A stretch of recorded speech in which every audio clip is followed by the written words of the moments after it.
Tu sais, je me suis longtemps demandé pourquoi certaines portes de notre vie restent entr'ouvertes, même quand on croit les avoir fermées, même quand on claque dessus, avec toute la force qu'on a dans l'âme. On dit qu'il faut tourner la page. Moi, je crois que certaines pages s'écrivent toutes seules. Et parfois, elles nous écrivent aussi. Dans les rues où j'ai grandi, les portes étaient vieilles, grinçantes. Et derrière, il y avait toujours une histoire qu'on n'osait pas affronter. Des regrets comme des ombres. Des souvenirs qui n'avaient jamais fini de parler. Et puis il y a la mer. La mer, tu vois, elle n'a pas de porte. Elle prend tout. Les mots qu'on jette, les erreurs qu'on noie, les secrets qu'on laisse partir, avec un dernier regard. J'ai souvent marché au bord du rivage, à la recherche de quelque chose que j'avais perdu sans m'en rendre compte.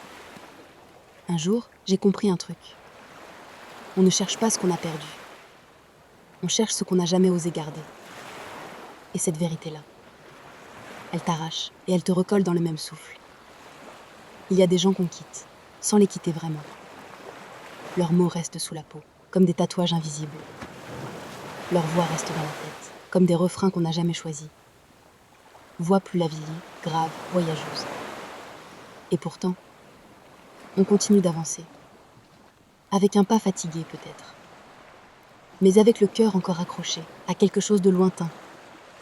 La vie, c'est un port qu'on quitte trop tôt. Et où on revient toujours trop tard. On repart. On revient. On s'épuise. On recommence. Parce que c'est dans ce mouvement-là et que se cache la vraie respiration de l'existence.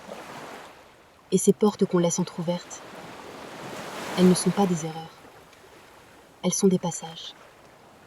Des invitations à voir qui nous sommes vraiment, quand personne ne regarde. Alors si tu m'entends, si toi aussi tu traînes derrière toi, une porte qui refuse de se fermer, écoute bien ceci. Tu n'es pas hanté. Tu es vivant.